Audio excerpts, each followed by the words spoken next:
Yes, I actually am the Special Assistant on Innovation and Entrepreneurship to His Excellency the Vice President. And in the last 3 years, we've made appreciable progress in a lot of the programs that we're working on. For example, you will remember that one of the key things that the Vice President had mentioned is that we will be supporting private sector-led innovation hubs across the country. The aim is to support a total of 8, 6, one in each of the 6 geopolitical zones, and then 1 in Lagos and Abuja.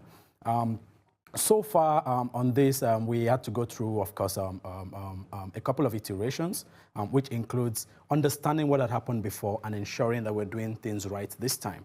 Now, one of the key things that came out of that process, which we did with the support of Accenture and Dalberg, is that it's important that government supports those who are already within the ecosystem instead of government running its own show. So in areas where there's not that much activity yet, government is supposed to catalyze that. So if you go to places like the Northeast, for example, we had the program which we call the Northeast Makeathon, which is supporting humanitarian innovation. If you go to, for example, Lagos, we're partnering with the Lagos Business School to set up a climate innovation center which will focus on climate businesses. If you go to places like the Southeast and the North Central, we're working with emerging platforms who are the parent company for Ventures Platform to support startups within those regions to support economic activity in those regions. So in the Southeast, for example, you will see us supporting startups that are being innovative and doing innovative stuff around commerce and agriculture and manufacturing. And if you go to the North Central, you see that there's a heavier focus on agriculture in the North Central because these are the key economic activities that are within these regions. All right, Ife, what were the criteria used in the features of this all-important task?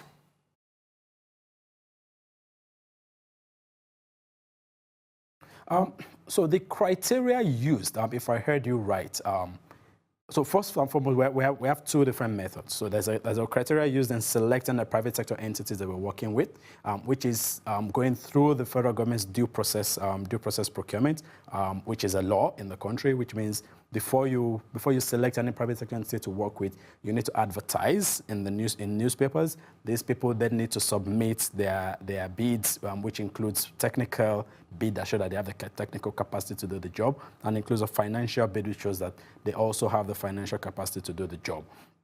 So we went through this process, advertised in the dailies for about 6 weeks, had companies submit their bids. We had the professionals within the government agencies go through the process and select who finally comes out. But we also have criteria for selecting the startups that we work with.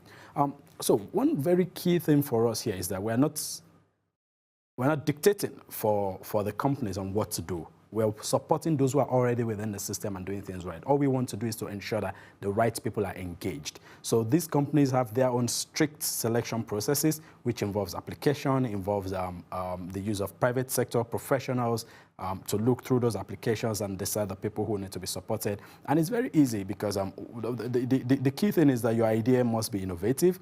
It must be scalable, which means it must be able to grow really quick, and it must have an impact. It must be able to impact your immediate local community. But beyond that, it must also have the potential to become a global business, which means you're thinking local, but you're focusing on being the next $1 million company. Very good. Now, how long did it take to arrive at the findings of this exercise? Sorry, can you come again? How long did it take to arrive at the findings of this exercise?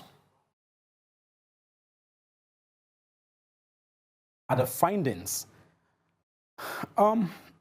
it's been a process. So we had a couple of weeks that was spent understudying the innovation ecosystem within the country, and this involved going around all the regions in the country, looking at what exists, looking at who is being involved in tech activity here, who's been involved in innovative activity here, who are those supporting entrepreneurs here, and what are the government agencies here doing, and what are the government agencies directly responsible for this. So it involved engagement with the private sector, with government, with development partners, and with ordinary Nigerians themselves. It involved extensive interviews. It involved extensive research into the economic activities in each of those regions. So that took us a couple of weeks. But I think the longest part of this has been the procurement process, which has taken longer than we envisaged. And that has been mostly due to the fact that this is it's a very delicate topic, and it's something that we have to ensure that we get right.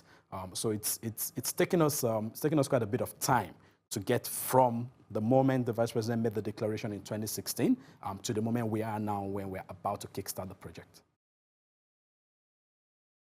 Very good. Now, talk to us on the government support for the tech startups in Nigeria. How will it end up?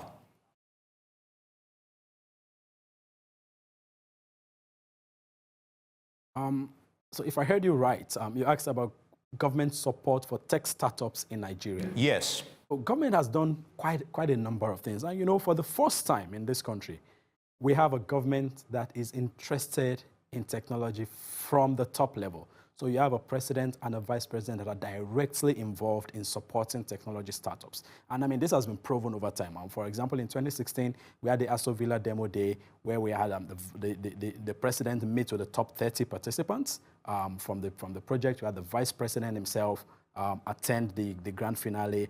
He invited Mark Zuckerberg, the CEO of Facebook, to accompany him on that visit, and these guys were able to pitch their products to the vice president directly. So for the first time, we're getting direct support, and one of the key things that the ecosystem needs is that direct interest from the highest level of government. And I think this government has shown that, and you can see the results of that. Not long after that, we had the Google CEO visit Nigeria. We've had top people from Cisco, top people from Microsoft. You know, we've had direct engagement with more hubs and with more of the players in the ecosystem in Nigeria. And you can even see that in the kind of monies that people are raising. We have Flutterwave that has raised quite a bit of money. We have Andela that has raised, and when I'm saying a bit of money, I mean these guys have raised money in the tens of millions of dollars that have come into support their businesses. And most of these funds are actually foreign direct investments. We have organizations, hubs, for example, like Ventures Platform, that has been driving local support and local investment in startups. And all this is because there's been direct interests from government. Beyond the Aso Villa Demo Day, we went on and supported about 79 of those startups.